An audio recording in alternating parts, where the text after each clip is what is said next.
What is up everyone, Ultra League Premier Classic is starting tonight, so let's take a look into this meta, show you some top teams to get you ready for it. Ultra League Premier Classic means Ultra League without legendaries, without mythicals, and without XL Pokemon. We had this meta last season as well, and if you had a good team back then, it will likely still work in this meta. There really isn't that much change, besides one Pokemon. Walrein, of course. It is ranked number 1 and 2 in this meta on PvPoke for good reason. This combination with Icicle Spear and Earthquake hits basically everything for at least neutral damage, if not super effective with one of the two moves. It is so strong. You can run this lead, you can run this closure, you can even run this safe switch. Walrein is gonna perform very, very, very well. There's definitely some really good answers to it as well, though, which I will assume will get a big rise in usage this season. Like Escavelier is really hard answer, and of course the fighters, though. The fighters still have to worry about the Icicle Spears, which will do quite a bit of damage. I think Magnezone, we're gonna see a real big rise in Magnezone. I feel like a really good wall for Walrein. The wild charge basically one-shots. However, watch out for Earthquake, because that kills like an entire family of Magnezones, so to watch out for that.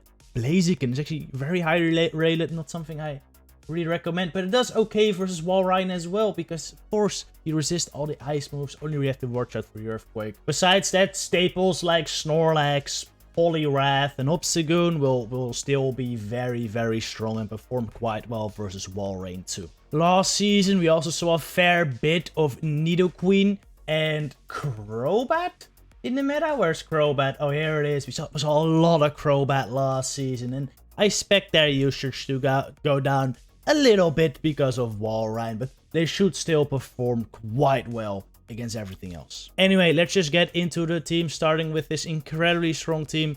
I think it's going to be very meta, so keep it in mind when building your own squad. Make sure you got a plan against this, because you're going to see this more than a couple times. I expect. It's just 3 of the strongest Pokemon thrown together, and they just happen to have good synergy with each other.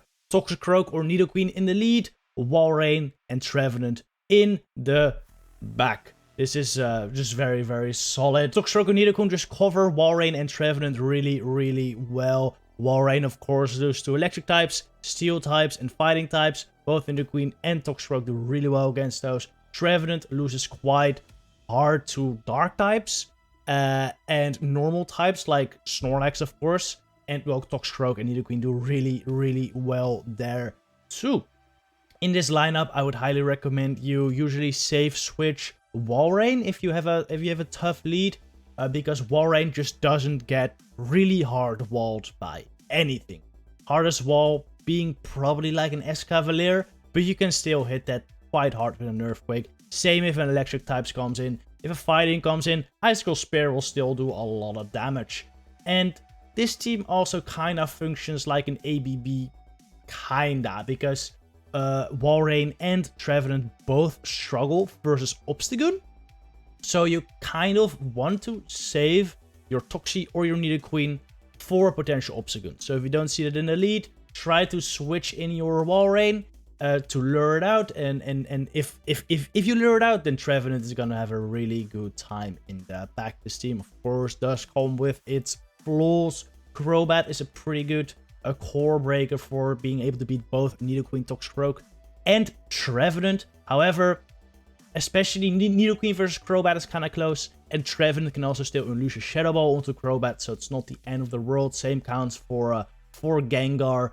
Does beat both Toxie and Nidoqueen and Trevenant, but Trevenant, if you have a shield up, if you have a little bit of energy, also does very well versus Gengar. Same counts for Gallade, of course, destroys Toxicroak, does pretty good against Nidoqueen, and it can also beat Walrein because of the close combat and Leaf Blade, but Walrein outpaces Gallade quite significantly, so it can still do a lot of damage with the Icicle Spear. So overall, this team just has a lot of play versus everything, even versus its supposed counter. So definitely a strong one I'd recommend you to run, or at least recommend you to counter, because this is one I think a lot of people are gonna come up with. So yeah, be ready for it. if you want a team that can beat that previous line consistently, this one might be the team for you. Escavelier plus Snorlax or Walrein plus Gengar or Dragonite. The team is mainly centered around making Escavalier work. A Pokemon that I think it's gonna be really great. Destroys Walrein, destroys Nidoqueen. Really good against Snorlax and Obstagoon as well. Does okay versus Charmers too, except for Togekiss. So overall, really good coverage. Also does good against other answers to Walrein, like Grasses and Magnezone. So overall, pretty anti-meta Pokemon. But really, I think it is the meta. So just very solid. Of course, struggles with Pokemon like Trevenant, Ghosts, Flyers, which is why I'm pairing it with two Pokemon that do well against those in the back. Snorlax or Walrein will be your safe switch. Both do fine there. And then Gengar and Dragonite in the back, because they're just really good anti-fighters. So, yeah. And this beats the Nidoqueen, Walrein, Trevenant team very easily, no matter what variant you go with. Because Escav just breaks the Nidoqueen, Walrein core. And if it's a Toxicroak Walrein variant, of course, you're going to be a little bit more in trouble, because Toxicroak beats both Escavalier and Snorlax. However, or Walrein. However, Escav can burn a shield or two there. And once you've burned a shield or two, like Gengar or Dragonite and Snorlax in the back can just do so much work. So it really isn't too bad. You should have no problem beating that line most of the time at least. Now another Pokemon that could be rough for this is a Swampert, especially if you're going with Escav plus Gengar.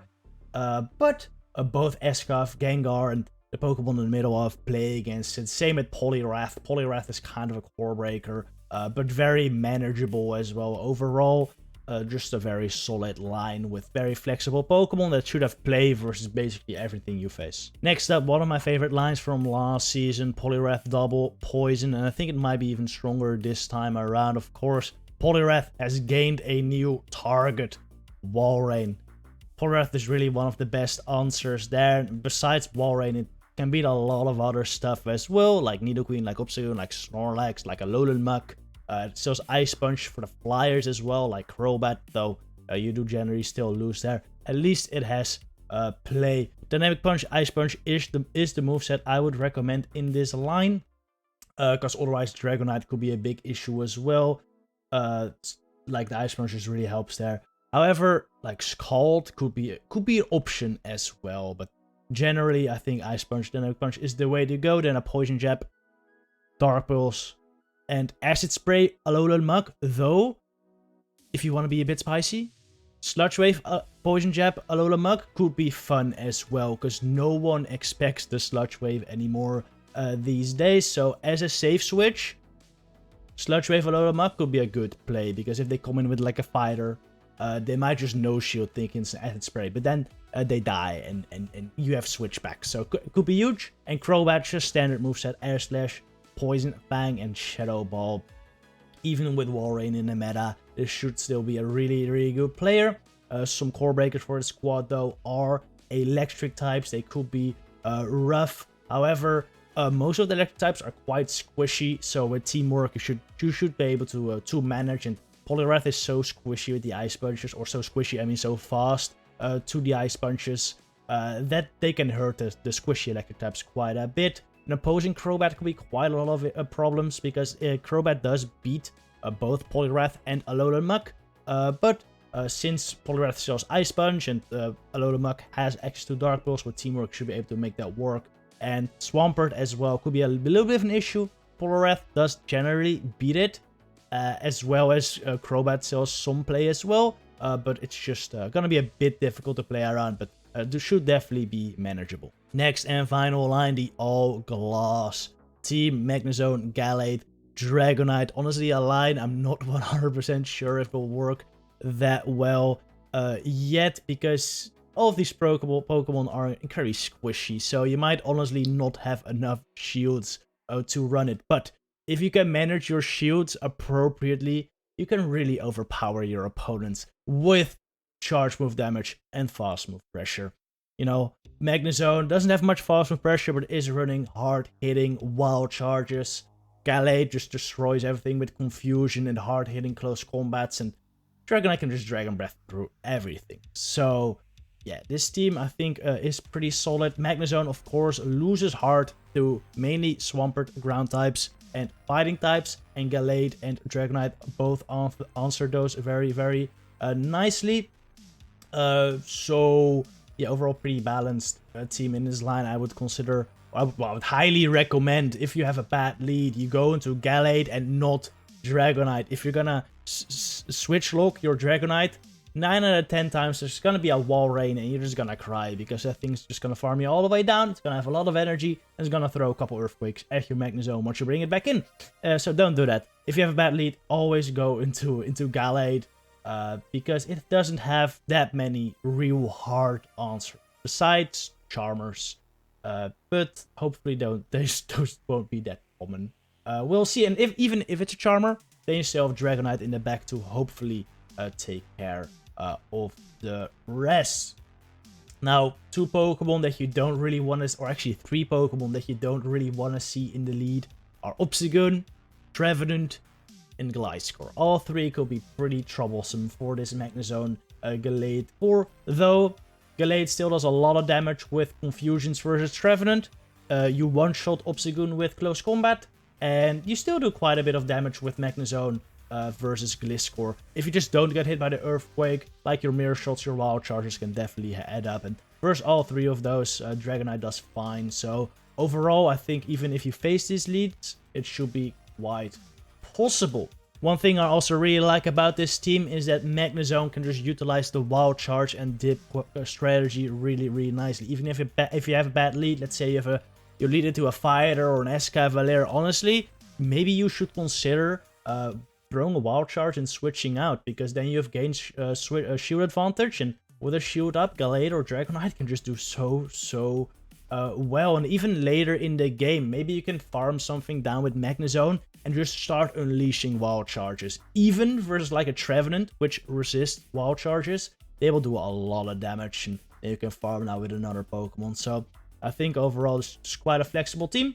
Try it out. Anyway, that was it for today. I hope this helped out. I will definitely be trying out some of these teams and posting videos on them over the next week of Ultra Premier Classic, so stay tuned for that. Anyway, see y'all next time. Good luck at your battles, trainers.